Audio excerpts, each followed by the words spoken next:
Welcome sa Dries TV. Kung interesado ka sa ganitong news, huwag kalimutang isubscribe ang ating YouTube channel. Maraming salamat! Welcome back again sa ating YouTube channel mga kakimpaw, and sa update natin ito ang pag-uusapan natin ay tungkol sa mga importanteng kaganapan kina Kim and syempre kay Paula Avellino. Pero bago po ang lahat, maraming salamat sa inyong patuloy na pag-support at pagsubaybay sa mga daily update natin. Kaya naman bilang pasasalamat, narito po ang ilang napili kong komento patungkol ito sa naging previous update. Unang komento mula po ito kay Ginang Helen Santos. Sabi niya, sana matuloy talaga ang kasal ni Kim at Paolo kung saan sila ikakasal. Masaya kami mga seniors. Basta talaga sila kasal para tumigil ang lahat ng bashers na mga inggitera, hindi buhay na lang ang pakialaman nila. Maraming salamat sa komento, Ginang Helen Santos. So, mga bashers, hindi na po yan maalis sa isang public figure katulad po ni Kim and Paula Avellino. Lagi po yang kadikit, kung baga, sa kasikatan ng mga artista. Kung bagay, hindi po magiging balanse, mga kakimpaw, ang buhay artista kung wala po mga bashers na katulad nila. Pero maganda dito, mga kakimpaw, yung mga bashers na yan, hindi naman po yan pinapansin ni Kim and Paolo. Kaya wag na po natin yung pag-aksihan pa ng oras. Tayo ay mag-focus na lamang sa mga positivity na nangyayari sa buhay ni Kim and Paolo. So, abangan na lang natin yung mga next project ni Kim and Paolo after po ng world tour dahil sigurado na po yan mga kakimpaw. Naipasa na din po yung script. Sobrang ganda daw po nun. May romance, iiyak, tatawa ka daw. Basta maganda daw yun mga kakimpaw. Yan po ang pagbubuking ng isa sa mga taga ABS-CBN. Kaya naman isa yan sa dapat nating antabayanan. Okay? So kung sa ngayon meron pong ibang tinatrabaho si Paolo, intindihin at unawain na lang natin ito dahil siya po ay aktor.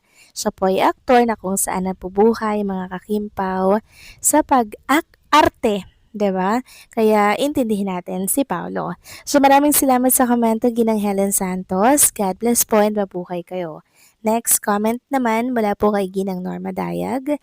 Sabi niya dito, good day Dres TV, makasarili itong ibang mga fans ng KP. Siyempre, trabaho lang yan at alam natin na may obligasyon si Paolo sa anak niyang si Aki. Kaya unawain natin silang dalawa at sana'y pumayag na si Kimi na magpakasal na kay Paolo. Anyway, if ever na magpakasal na kayo ay susuportahan ka pa rin namin.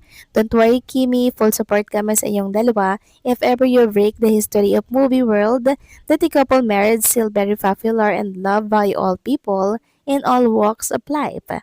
God bless KP. Maraming salamat po sa komento, Ginang Norma Dayag. Yes, yung iba pong fans, hindi ko alam kung fans pa talaga sila or siguro bashers sila ni Kim and Paolo Avellino, nagpapanggap lamang na supporters ni Kim and Paolo.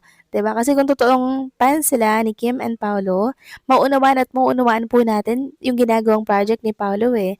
Lalo't higit ito po ay nakapending sa Viva, na kung saan mas nauna pa nga po ito sa Kim Pao. Kaya doon pa lang nang nalaman ko yun mga kakimpaw, talagang naunawaan ko na ay kailangan lang tapusin ni Paolo Avellino yun. Para nang sa ganun wala na siyang commitment sa Viva. Kaya sana mga kakimpaw, suportahan din natin si Paolo Avellino sa kanyang ginagawang project, okay? Kasi in good terms naman sila ni Nadine Lustre. Friends sila mga kakimpaw, sisters, kumbaga. Ganoon din kay Chinita Princess. And walang masama sa ginagawa nilang project. Wala naman dong mga eksena na daring, 'di ba? Kaya support lang tayo, okay? Kaya sana ayoko nang makakita ng mga hate comments kay Paolo Avellino, ha? So maraming salamat sa komento, Ginang Norma Daya. God bless po and mabuhay kayo. So ito na nga pag-usapan na natin mga kakimpaw, mga topic na nakalap natin sa araw na to ng Friday. At unahin na nga nating pag-usapan ng tungkol dito sa mga bumili po ng ticket sa Kim Pao World Tour. So napag-alaman natin na talaga namang marami nating abangan dito. Ayon nga po kay AC, kapag bumili ka ng ticket, hindi lang show ang mapapanood mo, kundi kilig ng Kim Pao na live mong mararamdaman. Kaya secure your ticket na at sabay-sabay tayong kiligin. Kayo lang pala nasa Pinas ako. Splok nyo na lang sa akin. Get your ticket na. Go buy your tickets now. So yes, sobrang pasabog po mga kakimpaw ng mga magiging atake at show ni Kim and Paula Avellino dito po sa ibang bansa, kaya sana po suportahan natin sila dahil meron silang mga inihanda po na talaga namang ikakakilig at ikakatuwa ng lahat. Samantalang meron po tayong napag-alaman mga kakimpaw para po yan sa ginagawang movie ni Paulo at Nadine Lustre. Kasama niya po pala dito si Sanjo Marudo. Ayon kasi dito sa post, burado daw po yung title. Ito ang inaabangang Philippine action drama series ng ABS-CBN na dapat ipalabas pero nakansila ng 2020 dahil sa pandemic. Bida sana dito sina Julia Montes, Nadine Lustre, Paula Avellino, Sanjo Marudo at Thai actor Dan Kun at plano pangang mag-shoot sa ibang bansa, Philippines, Spain, Thailand, Cambodia, and India. Kinumpirma ng Dreamscape Entertainment noong August 2020 na tuluyan na itong kinansila dahil sa hirap ng international filming at mga isyu na dulot ng pandemic pati na rin sa availability ng Thai actor. Pinalitan na lamang ito ng kwento at title. Ito ay ang Walang Hanggang Paalam. Pinalitan din ni na RC at Angelica, sina Julia at Nadine. Kaya sa mga kumakalat na mga picture ngayon ni Paula at Nadine, all picture na yon.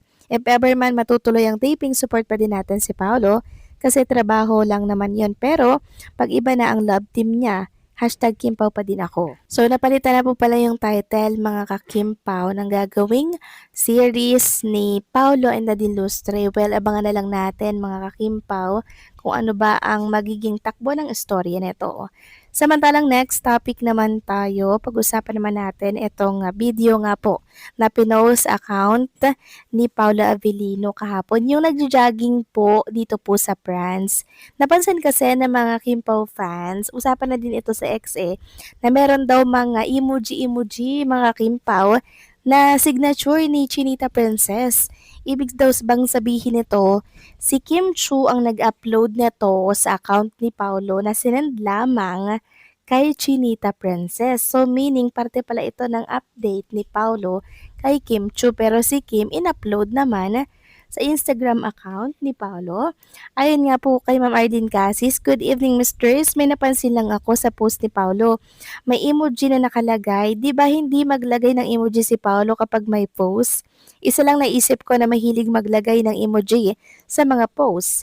Si Kim lang, hindi kaya si Kim ang nag-post sa mga video ni Paulo sa France? Ito ay iniisip ko lang, Miss Jers. Actually, ginang Arlene Casis, parehas tayo ng iniisip, maging ng iba pang mga Kim Pao fans dito po sa social media.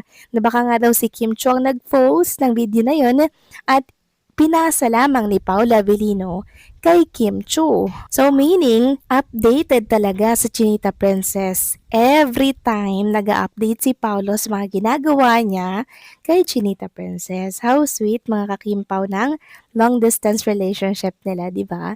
So nakaka-happy lang dahil kahit na malayo, hindi pa rin nakakalimutang mag-update sa kanyang prinsesa. So dun pa lang, panatag na tayo. So paano mga kakimpaw, hanggang dito na lamang po ang update natin. Maraming salamat sa patuloy na pagsuporta.